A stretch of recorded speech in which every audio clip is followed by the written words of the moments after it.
오늘 계속해서 튤립교리의 세 번째 제한 속죄라는 제목으로 말씀 전하도록 하겠습니다. 성도님들 잊을만 하시면 제가 다시 언급해드려서 기억하도록 돕고 있습니다.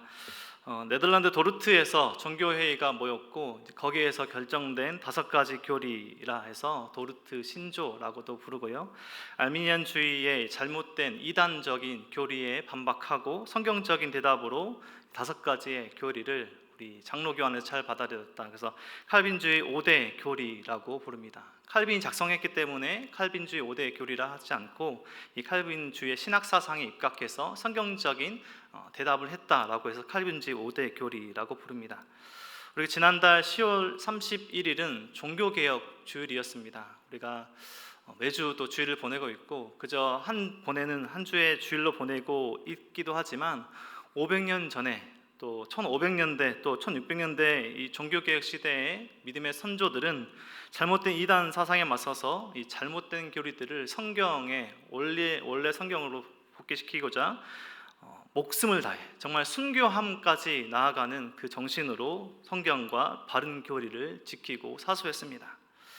성경을 바르게 잘 이해하는 것, 말씀을 잘 읽고 잘 적용하며 사는 것은 참 중요한 일입니다. 제가 또 우리 목사님들이 앞에서 교리 문답서들과 또 신앙 고백서들, 역사적인 이 문서들을 소중히 공부하고 이것으로 중요하게 여깁시다 이렇게 말하고 끝내고자 함이 아니라, 교리를 바로 이해하는 것은, 또 성경을 바르게 이해하는 것은 결국에는 바르게 믿는 것이 바르게 사는 것으로 연결되어 있기 때문입니다.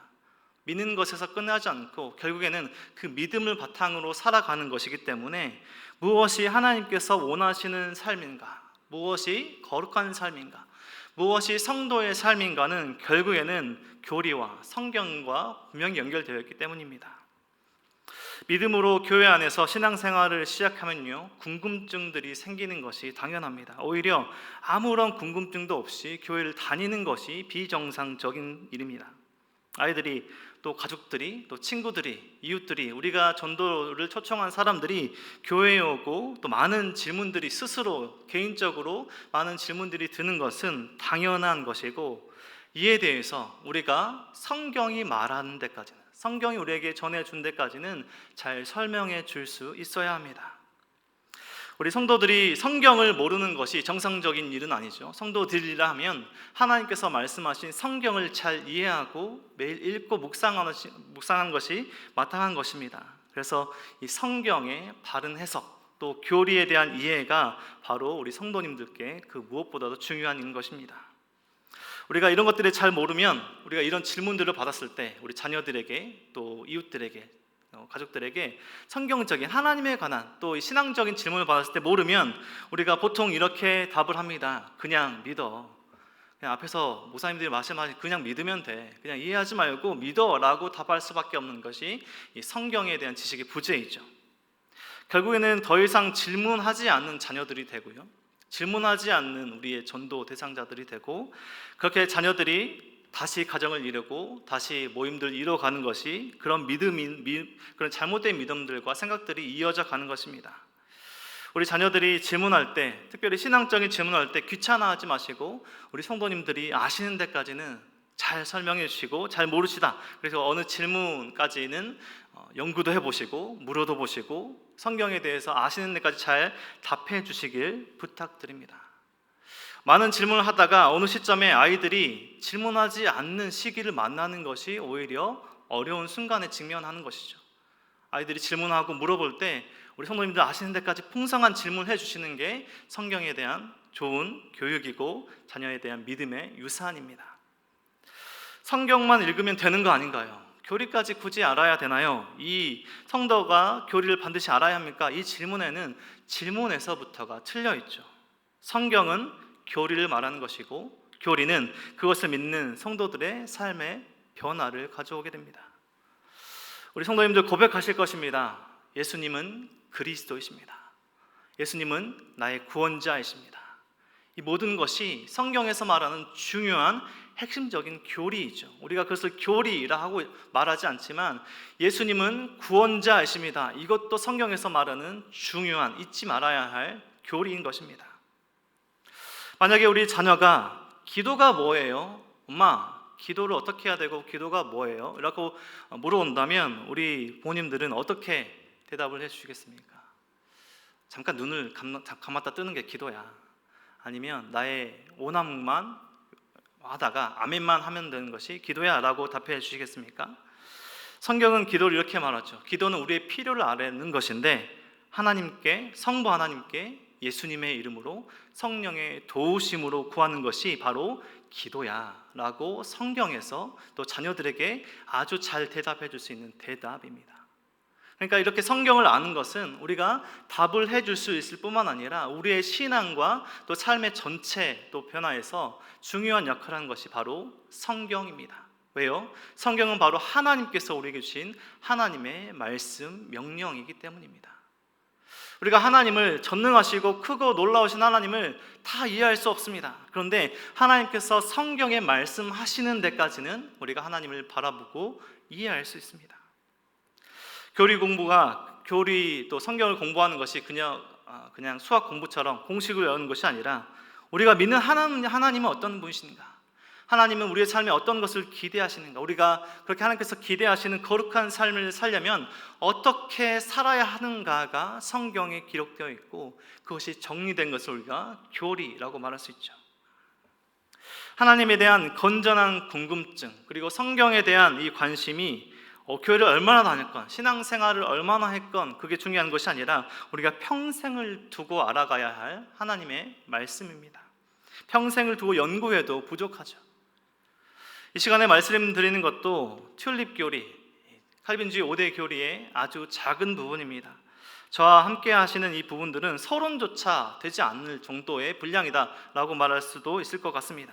기회가 되신다면 이 관련된 책들과 강의에 도움을 받아보시면 좋을 것 같습니다.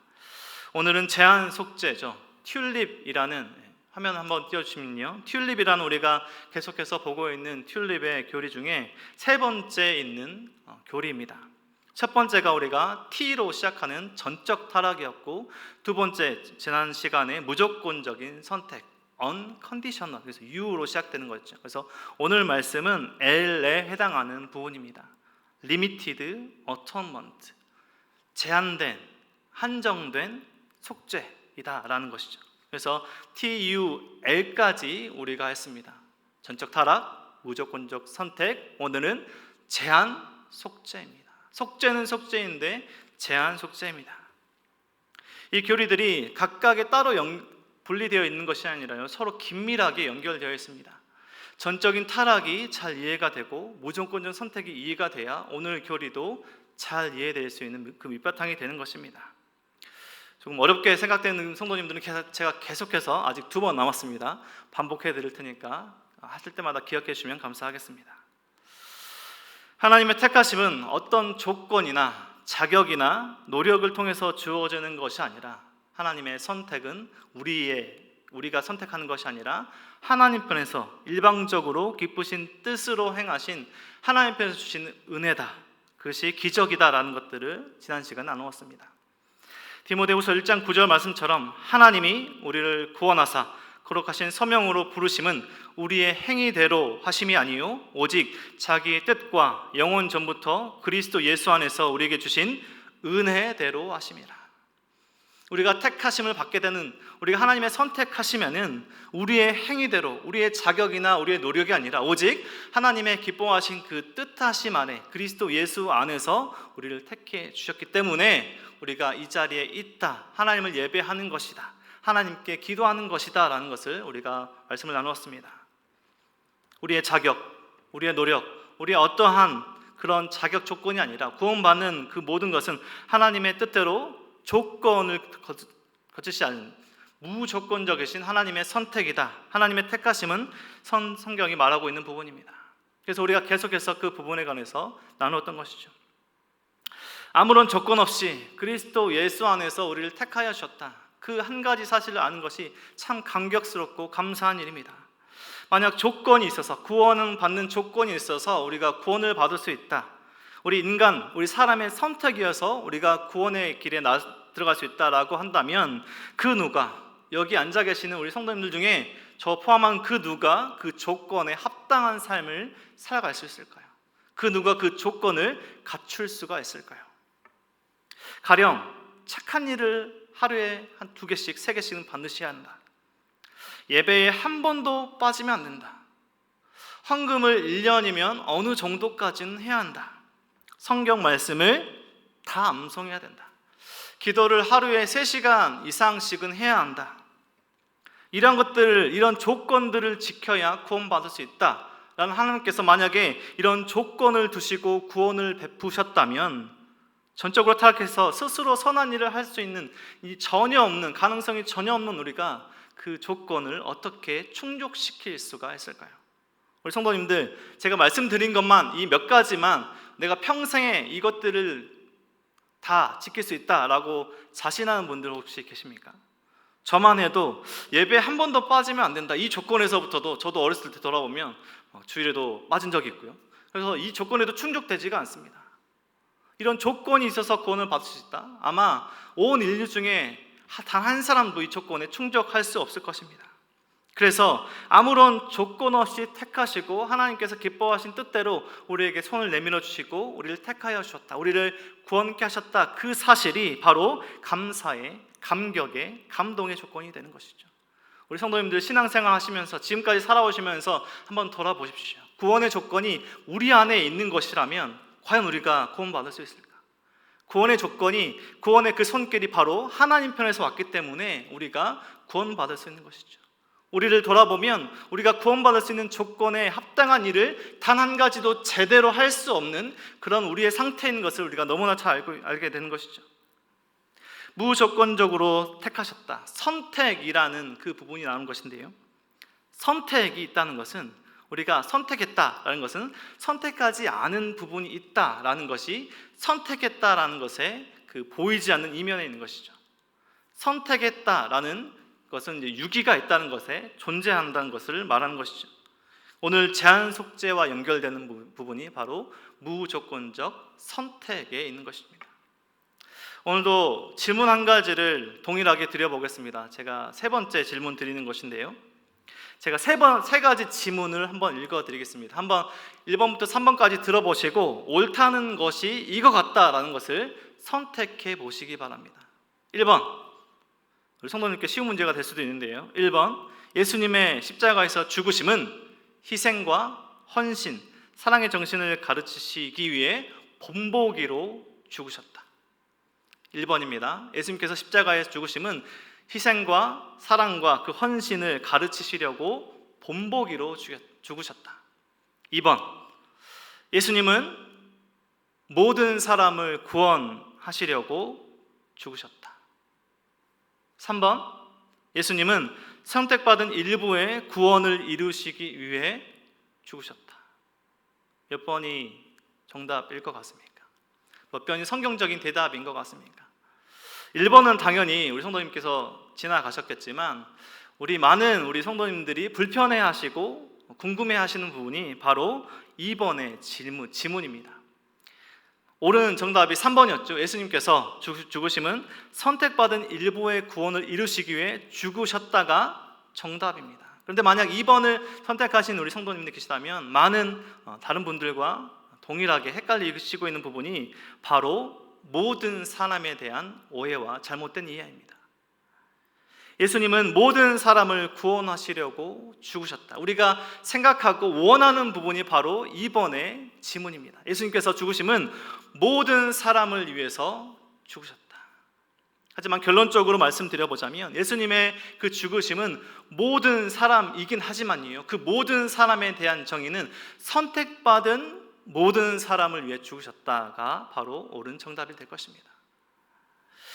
알미니안주의 핵심 사상이 바로 사람의 중심에 있었죠. 구원의 주체, 구원을 사람이 선택할 수 있다가 이단주의, 이 알미니안주의의 핵심 사상입니다. 그러니까 인간의 의지로, 인간의 선택으로 구원에 이를 수 있다라고 주장하는 것이 이 알미니안주의의 핵심 사상이다라고 계속해서 말씀드렸습니다. 구원을 전적으로 하나님 편에서 베푸시는 것으로 보지 않고 우리 사람이 선택할 수 있다, 내 의지로 하나님께 구원의 길에 이를 수 있다라고 말하는 것이 알미니안주의의 이 이단적인 핵심 사상입니다. 그래서 하나님께서 구원을 베푸셔도 사람이 그것을 받아들일 수도 있고 받아들이지 않을 수도 있고, 그러니까 구원을 선택할 수 있고 선택하지 않을 수도 있다라고 잘못 말하는 것이 이단적인 사상이죠. 하나님 주권이 아니라 사람 주권인 것이죠. 사람이 선택이 가능하다. 내가 믿음의 선택, 구원의 길의 선택, 내가 하나님 믿고 안 믿고를 내가 선택할 수 있다라고 말하는 것이 알미니안주의 핵심 사상인 것입니다.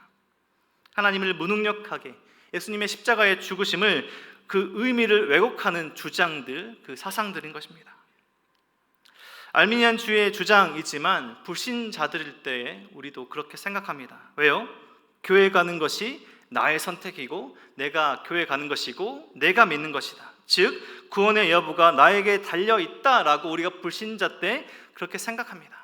그러니까 내가 선택해서 교회를 갈 테니까 나 전도하지 말고, 내가 믿음으로 내가 이 믿고 안 믿고를 내가 선택할 테니까 나를 말씀을 전하지도 말고 전도하지 말라. 주변에 이런 것들을 경험해 보셨을 것입니다. 즉 불신자일 때는 모두 내가 구원의 길일 수 있다라고 생각하는 알미니안주의자이다라고 표현하는 것이 이해될 수 있는 부분입니다. 그런 잘못된 주장에 도르트 신조와 성경은 이에 바르게 성경적인 대답을 하고 있습니다. 성경에서 하나님의 택하신 사람들이 있고요, 그 택하신 사람들을 끝까지 보호하시고 구원에 이르게 하신다. 그것이 성경이, 그리고 도르트 신조가 정리한 우리에게 중요한 교리와 하나님의 말씀입니다. 우리가 오늘 읽은 요한복음 본문에서 예수님께서 이렇게 말씀하셨습니다. 35절 말씀에 예수께서 이르시되 나는 생명의 떡이니 내게 오는 자는 결코 줄이지 아니할 터이요 나를 믿는 자는 영원히 목마르지 아니하리라. 우리가 너무나 잘 아는 말씀입니다. 예수님께서 나는 무엇이다 라고 요한복음에서 7번이나 말씀하셨죠.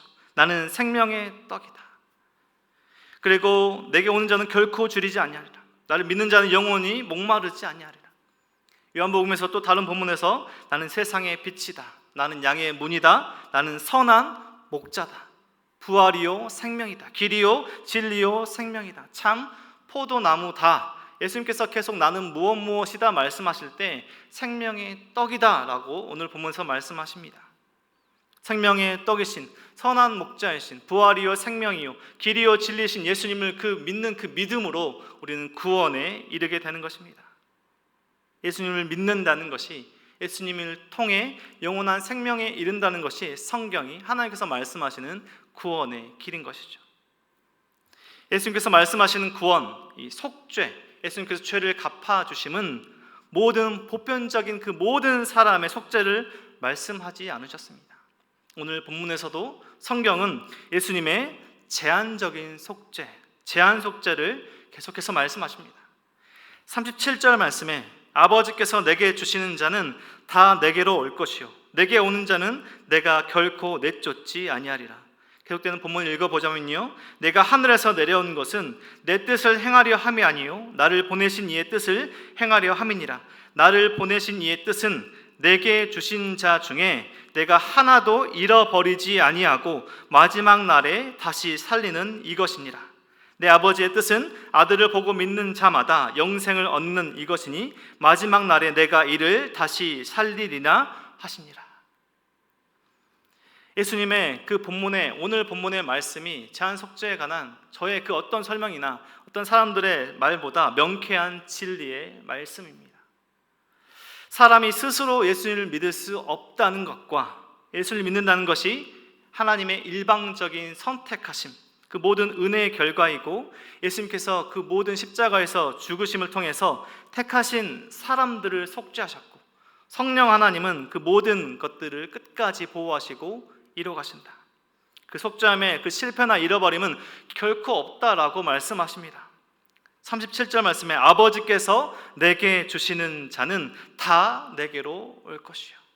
아버지께서 내게 주시는 자가 택하신 백성들이 있다라는 것이고 그 모든 선택하신 백성들이 예수님을 믿음으로 나아오는 것입니다. 구원은 우리가 너무나 잘 알고 있듯이 삼위일체 하나님의 아름다운 그 연합의 결과입니다. 우리가 지난 시간에 말씀 보았듯 창세전에 이미 성부 하나님께서 하나님의 백성들을 이미 선택하셨습니다. 그리고 성자 예수님은 택하신 그 백성들을 위해 이 땅에 오셨고 십자가에서 그 모든 죄값을, 모든 피를 흘리심으로 속죄하셨습니다. 그리고 성령 하나님은 그 택하신 백성들이 믿음으로 나아오도록 도우시고 이끄시는 것입니다. 지금 우리가 이 자리에 있는 것이 우리의 선택이나 우리의 노력이나 우리의 자격이 아니라요, 창세전에 우리를 택하시고 예수님께서 십자가에서 모든 것들을 속죄하시고 갚아주시고 성령 하나님께서 우리 마음 가운데 우리 삶의 모든 여정들을 이끄셔서 우리를 이 자리에, 하나님을 예배하는 자리에 하나님을 믿고 살아가는 삶으로 불러주신 것입니다. 삼위일체 하나님의 아름다운 연합의 결과가 지금 우리가 하나님을 믿고 살아가는 삶의 모든 것입니다. 이 모든 삶의 결과에 우리 삶에 성도님들이 어떻게 살아야 할지, 우리를 불러주시고 택하신 하나님께 어떻게 감사드리며 살아야 할지 고민하는 부분들이 바로 성경 말씀에 있는 것이고 우리가 고민해야 될 그 지점입니다. 6장 44절에서 확증적으로 하나님께서 말씀하십니다. 나를 보내신 아버지께서 이끌지 아니하시면 아무도 내게 올 수 없으니 오는 그를 내가 마지막 날에 다시 살리리라. 나를 보내신 아버지께서 이끌지 아니하시면 아무도 내게 올 수 없다라는 것입니다. 내가 은혜동산교회를 선택하지 않았고요, 내가 하나님을 선택하지 않았고요, 내가 이 공동체와 내가 믿음을 선택하지 않았습니다. 내가 구원에 이르도록 내가 결정해서 구원의 길이 이른 것이 결코 아닙니다. 하나님께서 선택하시고 불러오시고 예수님의 그 속죄하심을 통해서 성령 하나님의 일하심을 통해서 우리가 이 자리에, 감격스러운 이 자리에 있을 수 있는 것입니다. 그 구원의 기쁨이 한량없이 큰 것이죠. 예수님께서 나는 선한 목자라 말씀하신 그 의미를 다시 새겨봅니다. 목자 대신 예수님께로 나아가는 예수님의 양들이 있습니다. 예수님의 양들이 아닌 양들이 있고요, 예수님의 양들이 있습니다. 목자의 그 음성을 듣고 그 목자를 따라가는 예수님의 양이 있습니다. 그래서 요한복음 10장 27절에 보면 내 양은 내 음성을 들으며 나는 그들을 알며 그들은 나를 따르느니라. 내 양은 내 음성을 들으며 나는 그들을 알며 그들은 나를 따르느니라. 선한 목자신 예수님을 따라가는 것이고 택하신 그 백성의 그 사람들이 믿음으로 나아가는 것이죠. 왜 우리가 전에도, 왜 하나님의 말씀이 온 땅 가운데 가득하게 알려져 있고 사람들이 하나님도 알고 예수님도 알고 이 모든 것들이 지식적인 측면에서 온 세상에 전해진 것 같지만 왜 여전히 사람들이 믿지 않을까요? 왜 전도해도 우리가 그것들이 잘 전달되지 않고 믿지 않는 경우가 생길까요? 사람들이 믿지 않는 이유를 예수님께서 말씀하시는데요, 그 사람들은 하나님이 택하신 예수님이 내 양이라 부르신 사람들이 아니라고 예수님께서 말씀하십니다. 10장 26절 말씀에 너희가 내 양이 아니므로 믿지 아니하는도다. 우리가 그 믿음에 예수님께서 나오게 하셨고 그 구원에 이르게 하셨습니다. 우리가 믿어지는 것조차도 우리의 스스로 되는 것이 아니고 예수님께서 택하신, 부르신 그 사람들에게 믿음이 주어지는 것이죠. 예수님의 이름의 뜻을 잘 아십니까? 기억하실 것입니다. 마태복음 1장 21절 말씀에 아들을 낳으니 이름을 예수라 하라. 그가 자기 백성을 그들의 죄에서 구원할 자이십니다. 이미 예수님의 이름에서도요, 자기 백성을 구원할 자라, 그 의미가 잘 표현되어 있습니다. 예수라 하라, 이는 모든 사람을 말씀하시지 않고요, 자기 백성을 그들의 죄에서 구원할 자가 바로 예수님이시다라고 말씀합니다. 내가 택함을 받은 것인지 진정한 믿음이 나에게 있는 것인지 어떻게 점검할 수 있을까요? 우리 성도님들, 믿음이라는 단어를 우리가 세상 사람들도 사용합니다.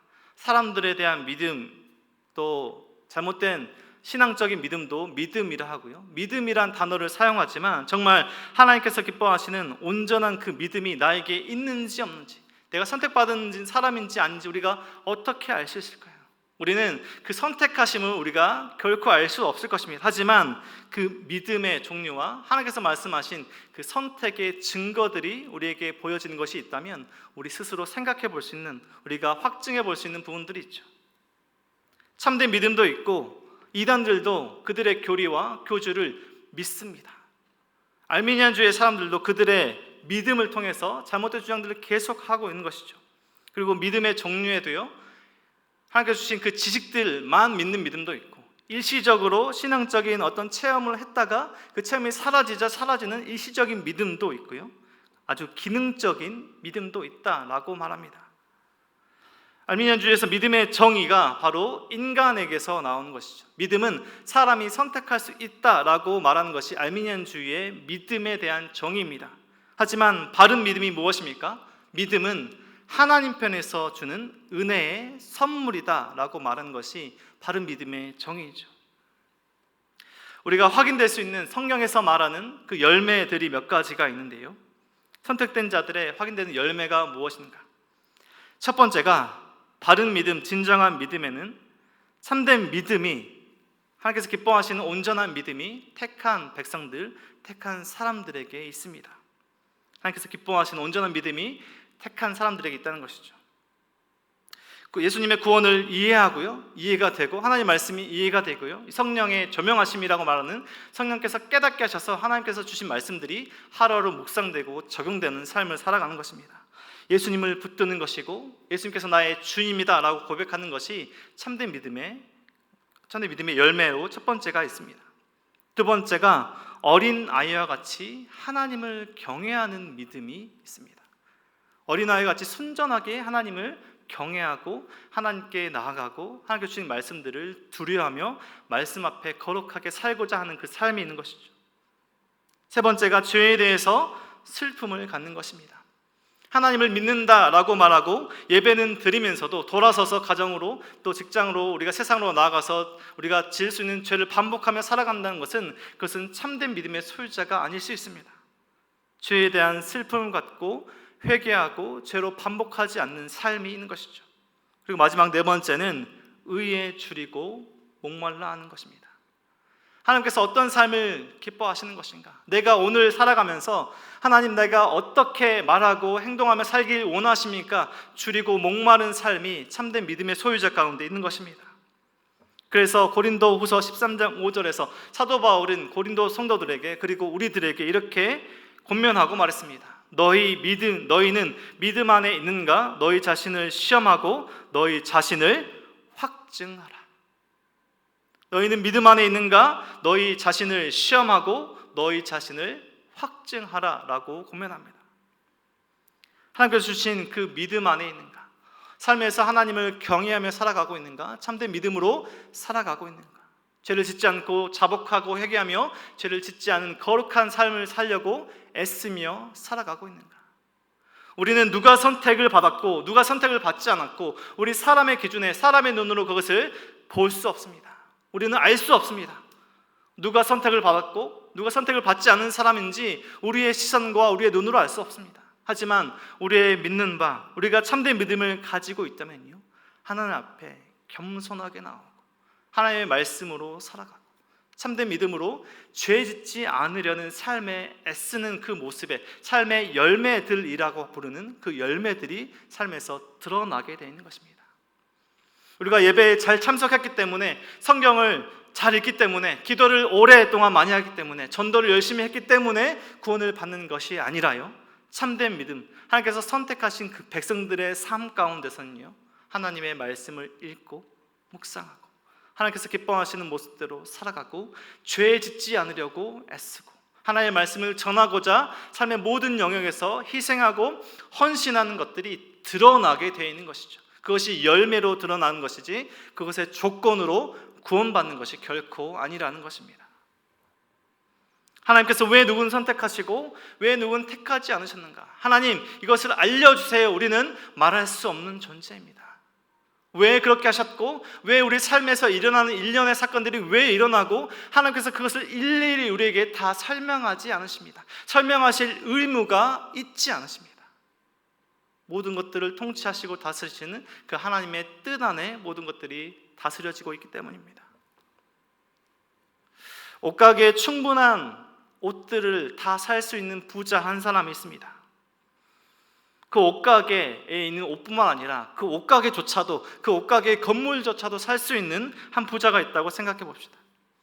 그런데 그 부자의 선택은요, 그 옷가게들 중에서, 옷가게에 있는 옷들 중에서 자신이 옷장에 넣길 그 옷들을 선택하고 그것들이 옷장에 넣어지는 것이죠. 부자가 왜 그 옷만 샀는가? 왜 그 돈가게 그 옷가게에 있는 모든 것들을 사기에 충분한데 그 모든 것들을 사지 않는가? 이 옷가게 주인에게 충실하게 성실하게 설명할 의무가 있습니까? 없습니까? 있지 않습니다.